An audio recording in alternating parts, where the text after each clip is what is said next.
lugares marcados por los recuerdos.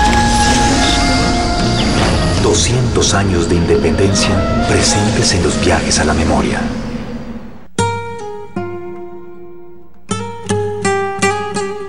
Agualongo, un grito que nos llega con fuerza desde el pasado.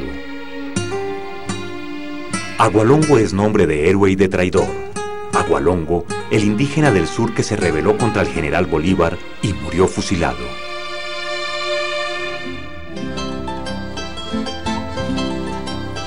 El sur de Colombia, territorio del actual departamento de Nariño, tuvo una gran población indígena durante los siglos anteriores a la independencia. Los indígenas fueron considerados vasallos del rey y se les tenía en España y en las élites criollas como pueblos ignorantes y miserables a los que había que civilizar a toda costa. El sometimiento cultural dio como primer resultado un sentimiento profundo de lealtad al rey, a quien veían como el representante de Dios en la tierra.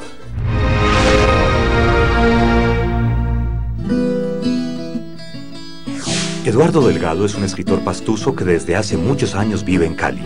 Allí ha escrito sobre su región, sobre la manera como los habitantes del sur de Colombia han luchado por sus propias convicciones.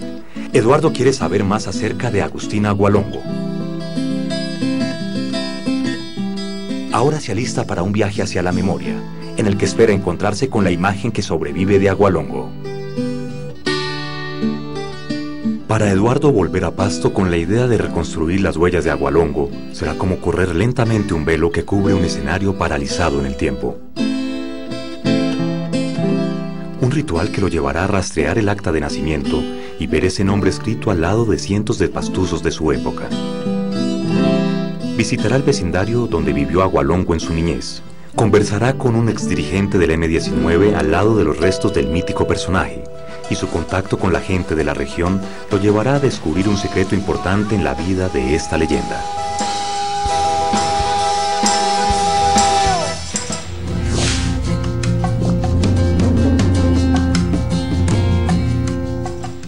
Gerardo Guerrero es un historiador de gran prestigio en la ciudad. Conoce profundamente el pasado de la región nariñense, y ahora Eduardo lo ha citado junto a la casa donde se dice que vivió Agualongo en su niñez. Esta calle y este lugar es muy importante en la historia de Pasto. Tú alcanzas a ver ese aviso que dice calle Ullahuanga.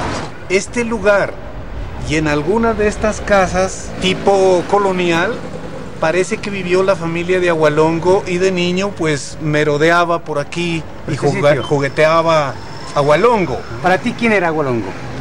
Bueno, Agualongo es un personaje muy importante. Importante porque se vincula desde muy joven al ejército español, como se denominaba el ejército que defendió los derechos del rey, de la madre patria y de la religión católica. Desde ese momento, Agualongo se vincula en el ejército hasta 1824, obteniendo un título, el más grande título militar que los ejércitos españoles entregaban, brigadier general de los ejércitos del rey. En esa época el pueblo pastuso y el mismo Agualongo eran reaccionarios. ¿Qué piensas tú de eso? Pasto juró defender a España, a la religión y al rey. Está defendiendo Pasto su autonomía, sus costumbres, sus tradiciones, sus memorias, sus lenguajes, su manera de pensar, su cosmovisión. Y eso tenían que respetárselo.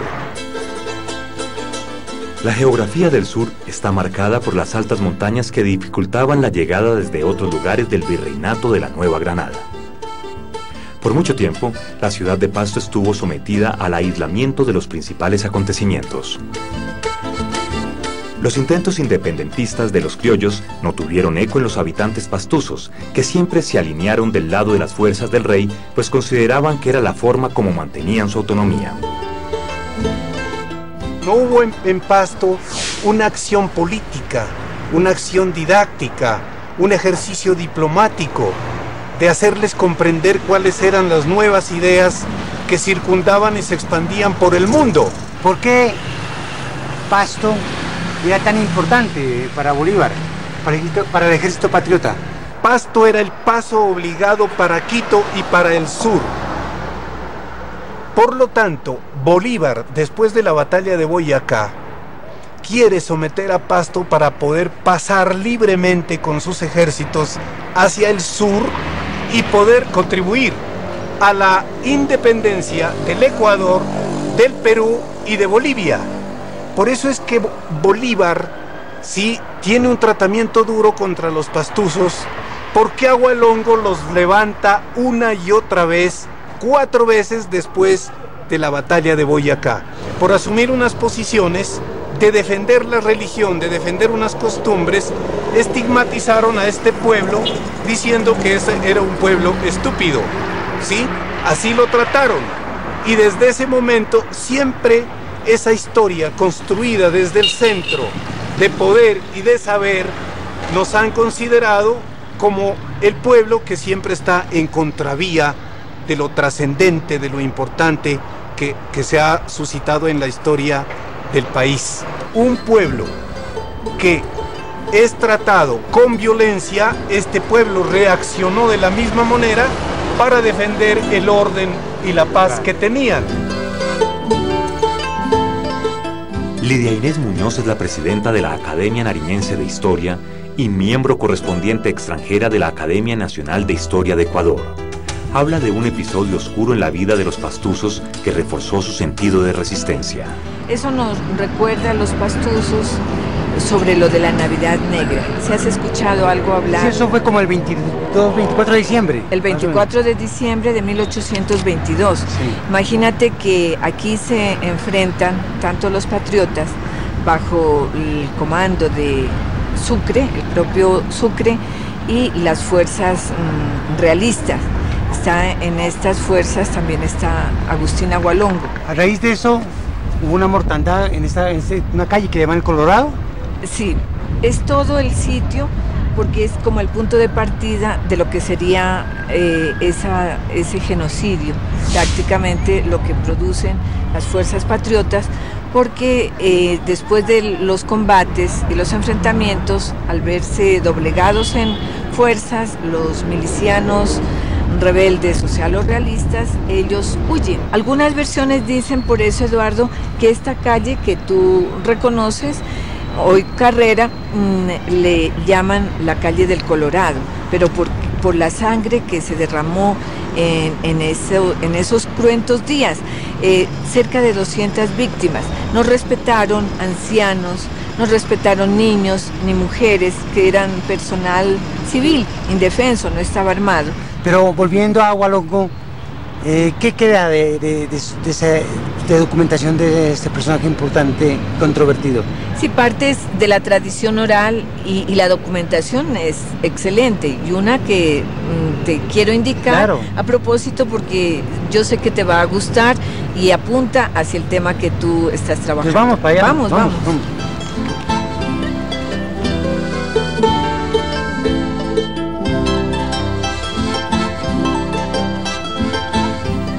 ¿Dónde estamos? En el archivo de la iglesia parroquial de San Juan Bautista, y es aquí donde te voy a indicar un documento que es un verdadero tesoro. Ni te imaginas lo que vamos a encontrar. Es nada menos que la partida de bautizo de Juan Agustín Agualongo. Extraordinario. Mira, uy, qué Eduardo, bien, ¿qué te parece? Sigamos, pues vamos a ver a mirarlo. esa joya.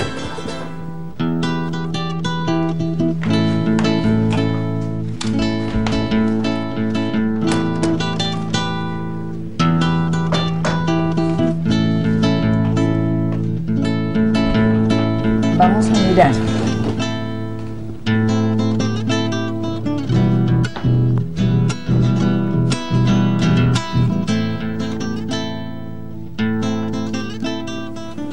Mira, aquí dice: en 28 de agosto de 1780 bauticé, puse óleo y crisma. Agustín, de edad de 3 días, hijo legítimo de Manuel Criollo y Gregoria Cisneros, montañesa.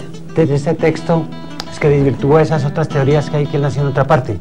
Sí, porque dice es de 3 días de nacido, o sea, dice, identifica su fecha precisamente de nacimiento y es 1780, víspera del movimiento comunero, que se va a convertir en el antecedente de toda la revolución independentista. Todo eso es muy interesante y muy curioso, que es como hasta simbólico la fecha de nacimiento de él, y se revalúan todas esas teorías, versiones o especulaciones sobre que nació en La Laguna, que nació en Genoy o en Anganoy. Claro, es importantísimo.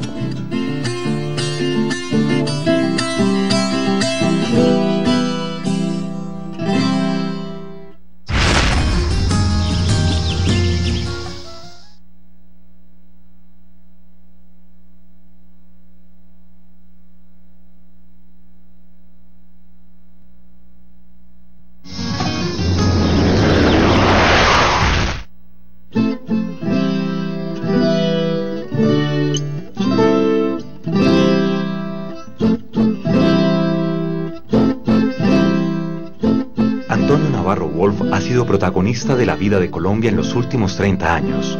Su vinculación a la guerrilla del M-19 en los 70 y su posterior reinserción a la sociedad ha sido un exitoso ejemplo de cómo hallar caminos para la convivencia en nuestro país. Hoy es gobernador del departamento de Nariño y habla de su propia visión de Agustín Agualongo.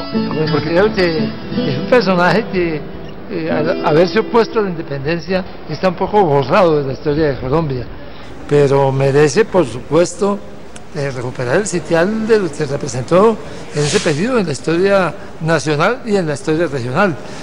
Por eso creo que hay que ser agualondista, para defender lo propio, para defender lo que fue nuestra forma de ser y para reivindicar la historia y escribirla correctamente. Dicen que la historia la escriben los vencedores, y como Agualongo perdió, pues entonces lo han borrado. Para unos, Agualongo es un traidor, para otros es un héroe. ¿Usted cómo ve esa propuesta del país y de nuestra generación pastusa sobre Agualongo?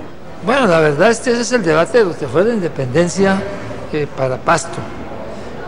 Aquí derrotamos a Bolívar, y cada vez que Bolívar tenía que pasar por Pasto trataba de no pasar. Prefería irse a Buenaventura, ir hasta Guayaquil y subir, para no pasar por este sur. Este sur estaba en contra de la independencia, yo pienso que por razones muy propias. Era mejor tener el poder lejos, en España, donde no era capaz de apretar mucho aquí, daba mucho espacio y mucha autonomía, a tenerlo en Popayán. Entonces yo pienso que era un sentimiento de la región, defender su autonomía, defender su manera de ser, defender su cultura. Por lo tanto, pues defender a Agualongo no es ser traidor de la independencia, es reivindicar la historia. Es reivindicar la historia, escribirla tal como fue. Finalmente, pues bueno, la independencia se dio, Agualongo terminó fusilado en Popayán, pero creo que la historia no la vamos a poder entender bien si no miramos las complejidades de cómo se dieron las cosas en ese proceso histórico. Yo no creo que de ninguna manera Pasto haya sido una ciudad traidora, como muchas veces se dijo en cartas de los libertadores. Pero esa estigmatización del país frente a Pasto, a los pastusos, esa burla, toda esa complejidad, ¿cómo la mira usted hoy en día? Sí, yo creo que eso es inevitable, ¿no? Eso es parte de ser como somos. El aislamiento ha sido un gran problema de estrategia. El aislamiento, la mirada un poco despectiva aliada a ese aislamiento, pero pues creo que ese es el mundo en que vivimos. Eso no es para ponerse uno a quejarse, ni mucho menos, esa es la realidad. Pero yo creo que tenemos que reivindicar lo que somos, estar orgullosos de comer cuy y de vivir aquí. Y eso es nuestra fortaleza. Me di cuenta cuando usted estuvo de alcalde que tuvo la intención de cambiar la escultura de Nariño por la de Agualongo. Sí, la historia es muy particular. Nariño vino a derrotar a los pastusos, pero las circunstancias se dieron al revés. Entonces yo decía, pero ¿cómo así? Nosotros jodemos a un invasor y lo nombramos, le damos el nombre de ese invasor a nuestro departamento, con toda la importancia de Nariño en la historia de Colombia, con todo lo que fue él como precursor de la independencia. Para Nariño fue un invasor. Entonces decía yo, ¿cómo vamos a tener a Nariño, el invasor, en el centro de la plaza, en el corazón de nuestra región? Pues pongamos ahí a Agustín Agualongo, que era el que fue el caudillo nuestro. Claro, eso es un debate y una pelotera tremenda, y al final pues no bajamos a Nariño de ahí. Yo me arrepiento de haberlo hecho, no crean.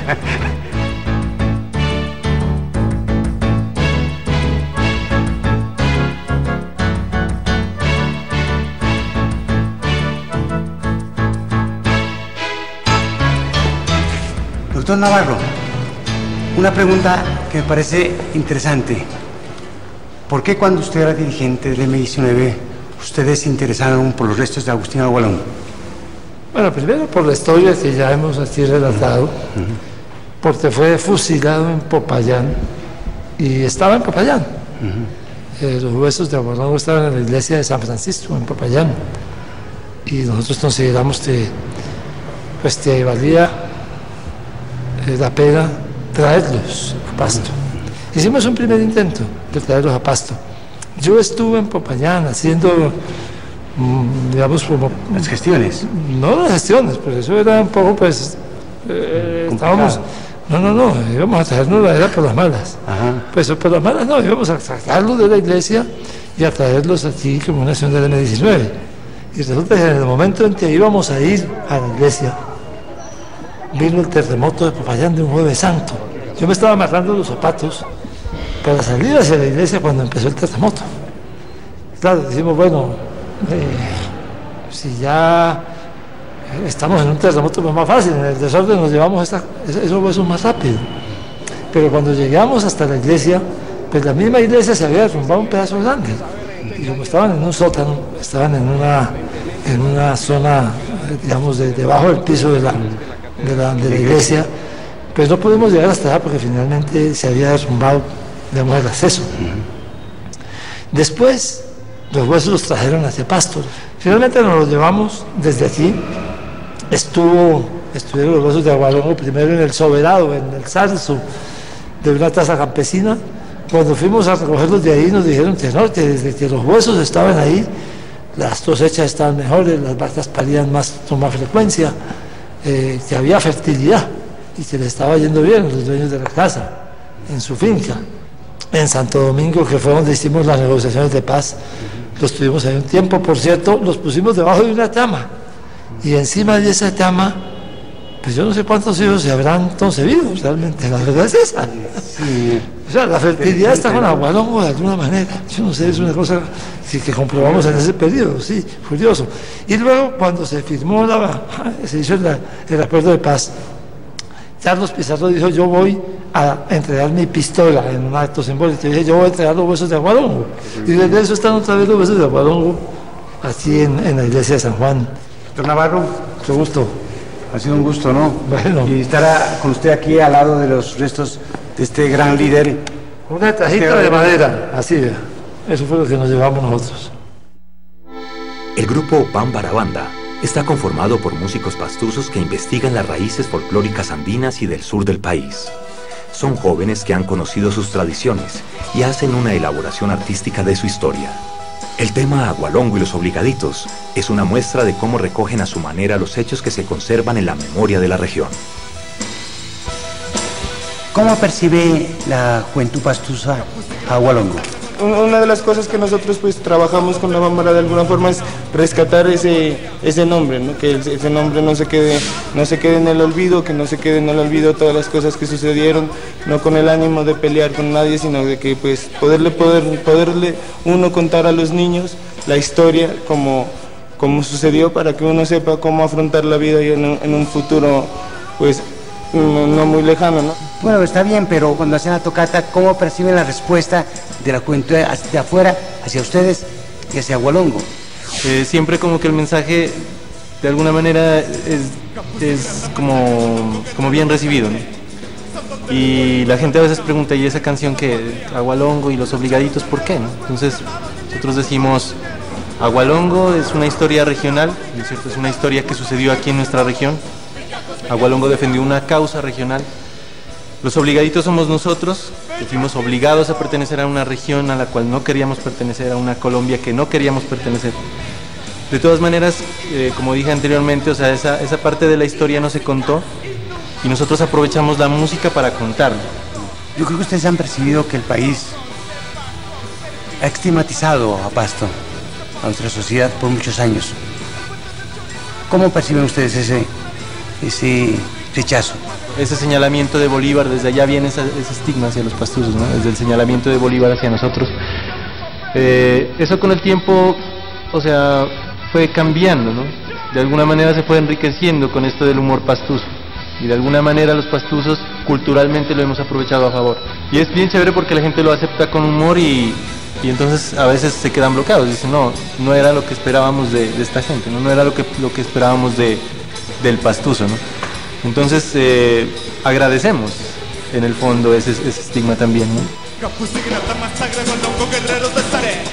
Santander, Bolívar, Santana, héroes de la patria. Lucharon, guerrearon, los buenos ganaron, y libertadores huyeron. Y después por eso prejuicios ganaron, ligeros quedaron, y cuenta bellacos quedaron. El Carnaval de Blancos y Negros, que se realiza anualmente en Pasto por el mes de enero, es una de las más importantes fiestas populares del mundo. Son famosas las comparsas que preparan los habitantes de la ciudad durante todo el año. Carrozas hechas por artesanos que han heredado ese oficio desde varias generaciones atrás. El maestro Ordóñez es un artista especializado en las imágenes del carnaval. Maestro Ordóñez. ¿Qué hubo, viejo Eduardo? ¿Cómo ha estado? Gusto saludarlo. ¿Qué más de bueno? A ver, a los años que se deja ver por estas tierras. Claro, quería visitarte porque me comentaron que estabas haciendo una carroza sobre la independencia. Sí, o sea, precisamente ahora que se cumplen los 200 años de la independencia, nos surgió la idea de hacer una carroza acerca de la posición que asumió Pasto en esa época.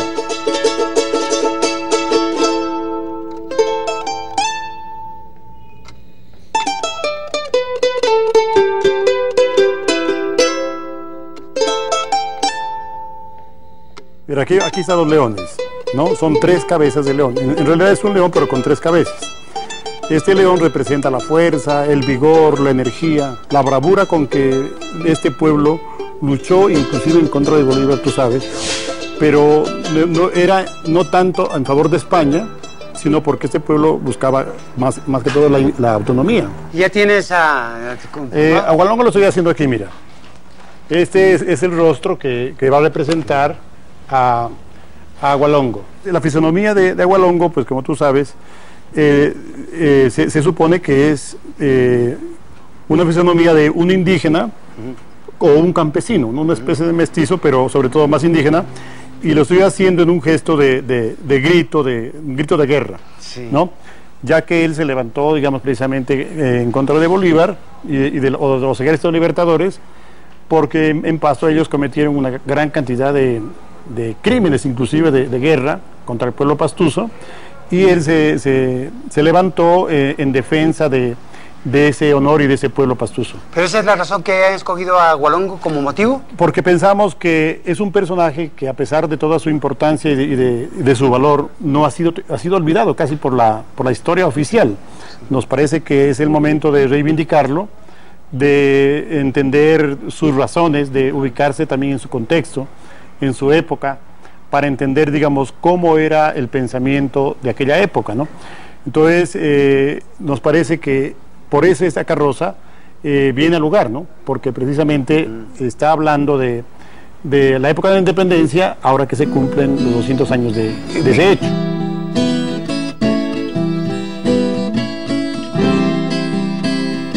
Agualongo encarna perfectamente el espíritu del pueblo pastuso, que siempre ha sido rebelde, que siempre ha sido con unas ideas diferentes, inclusive hasta contrarias. Fíjate, por ejemplo, que toda esa leyenda negra que se le ha creado al pastuso de que es bobo, de que es tonto, ¿sí?, surge de aquella época, cuando Bolívar y todos los libertadores no entendían, pues, ¿no?, por qué Pasto luchaba contra ellos, ¿sí?, y de ahí dicen que somos tontos, que somos bobos, porque supuestamente estábamos peleando en contra de las ideas independentistas, pero la realidad es que Pasto lo que buscaba era una autonomía, pensando en hacer un país al estilo de Esparta o Atenas, esas ciudades-estado. Hola, para mí una carroza es una obra de arte.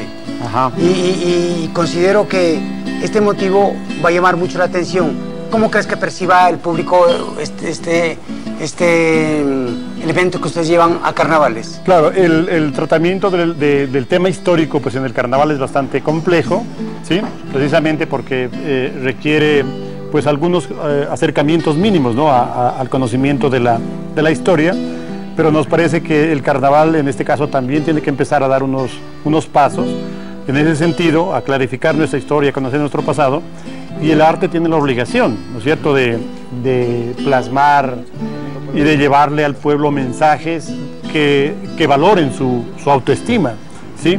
Que la gente se dé cuenta que en el pasado fuimos un gran pueblo y que debemos volver a serlo. Yo creo que esto va a servir mucho para abrir una puerta a la discusión sobre Agualongo y la independencia.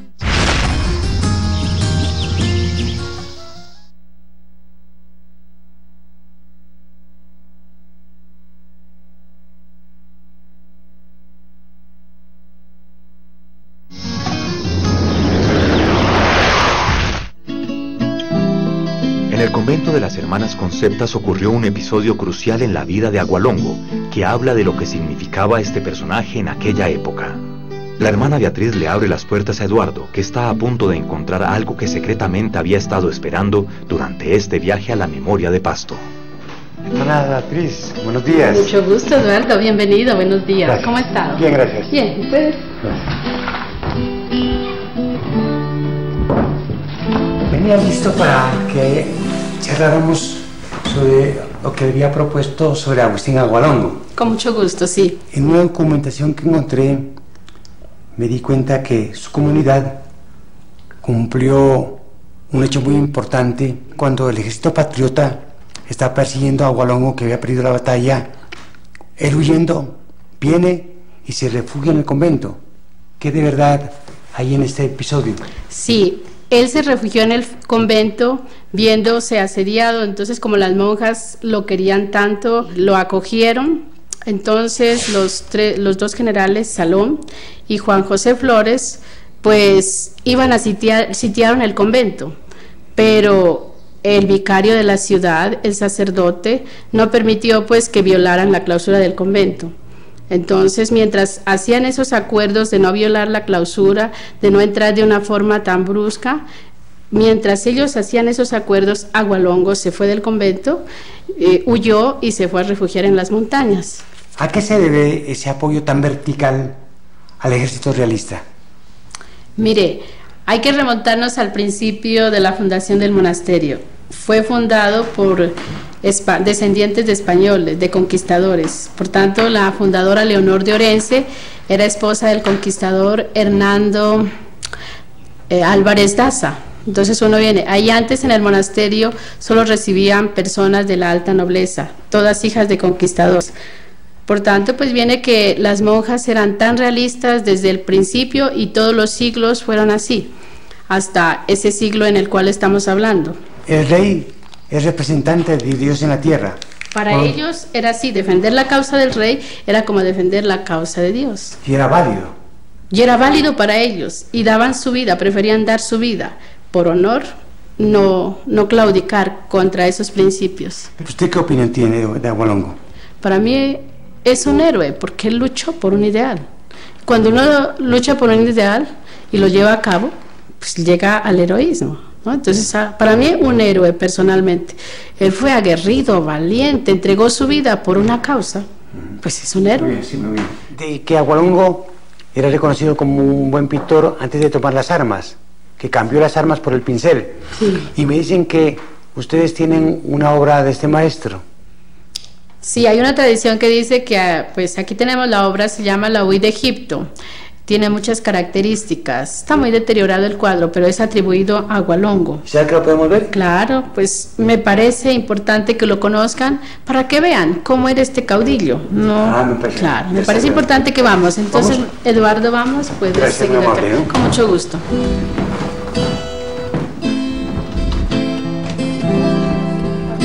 Mire este cuadro para que contemple y vea todos los detalles de La Huida de Egipto. Atribuido a Agualongo es, mire usted todo. Ustedes en su cámara. Mire. Le cuento que, hermana Beatriz, esto que usted me está mostrando es bien interesante que se dé a conocer.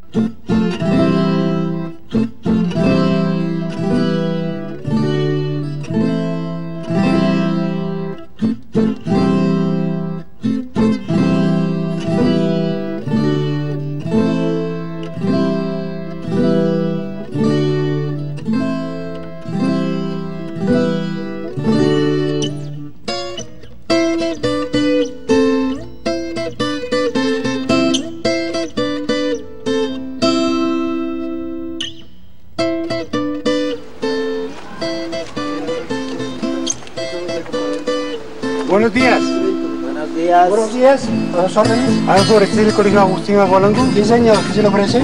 Con la profesora Marcela. Sí, con mucho gusto, siga. Gracias. Siga, por acá. ¿Qué parte es? Hacia abajo, a la izquierda. 0B.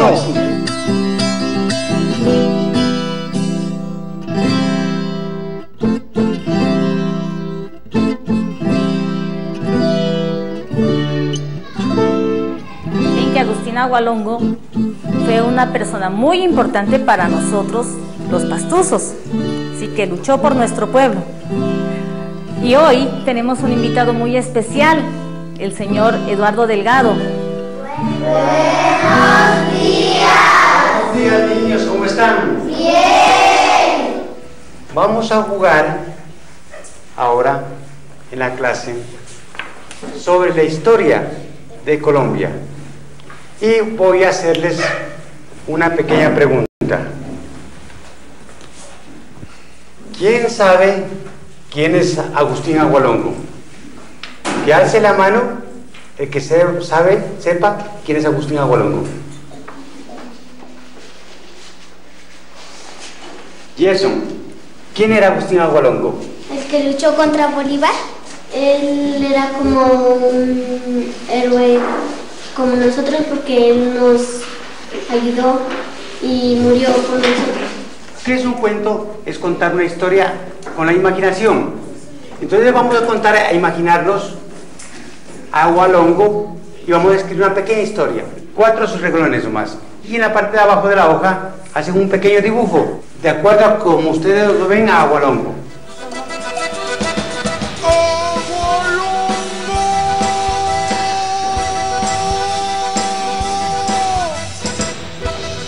Lo vamos a mostrar y lo vamos a leer en grupo.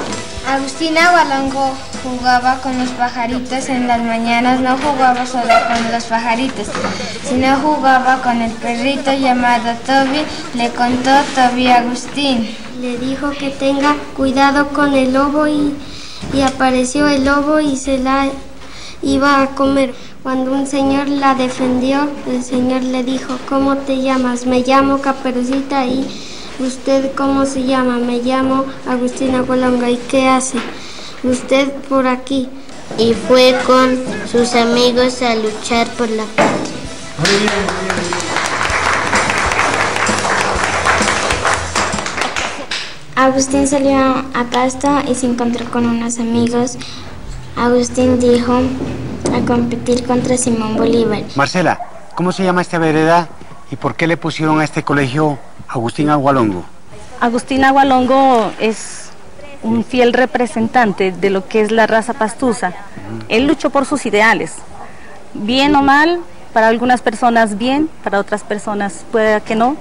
Sí, el hecho de que Agualongo haya luchado a favor de los españoles, y no era tanto a favor de los españoles, luchó fue a favor de la gente de Pasto, que realmente en ese tiempo estaba olvidada, sí, y digámoslo de esta manera maltratada. ¿Y los niños reciben clases sobre Agualongo? Pues prácticamente estamos empezando, sí, a formar en ellos el conocimiento de Agualongo. Por esa misma razón, el hecho de que el colegio se llame Agustín Agualongo, ellos deben conocer quién es Agustín Agualongo. ¿Sí? Cuando las personas de aquí desean algo, ¿sí? Son emprendedoras, son luchadoras, dan todo lo que tienen, ¿sí? por conseguir ese objetivo, que valoren lo que él hizo y que ellos tengan también su perspectiva de las actividades que él hacía, de las actitudes que él tuvo, y que ellos analicen y que ellos deduzcan qué es lo bueno, qué es lo malo, y lo importante pues que lo conozcan. ¿Consideras que las nuevas generaciones de jóvenes tengan una conciencia sobre Agustín Agualongo? Bueno, yo creo que en este momento podríamos decir que muy poco, sobre todo los adolescentes, ¿no? Pero si nosotros empezamos con los niños pequeños a darles a conocer la historia de Agustín Agualongo, pues ellos iban a tener conciencia de quién es él. Te agradezco mucho, ¿no? Tu atención y tus palabras. A ustedes les agradezco también por haber venido. La imagen de Agualongo es imborrable para esta región de montañas intrincadas, de geografía difícil, rica en hechos históricos que definieron el curso de la vida de nuestra nación. Al igual que Agustín Agualongo, los habitantes del sur del país han luchado a través de los años por defender su derecho a pensar por sí mismos, y siempre se mantuvieron firmes en sus convicciones, a pesar de que debieron nadar contra la corriente en momentos fundamentales de su historia. Ahora Eduardo no tiene dudas sobre la importancia y el valor de Agualongo para su región. A pesar de que su muerte ocurrió hace 2 siglos, parece que siguiera vivo. Los pastusos lo recuerdan como un mártir que murió defendiendo las decisiones de su pueblo. Enfrentó la muerte con dignidad, sin vendas en los ojos, con el uniforme de brigadier general del ejército del rey.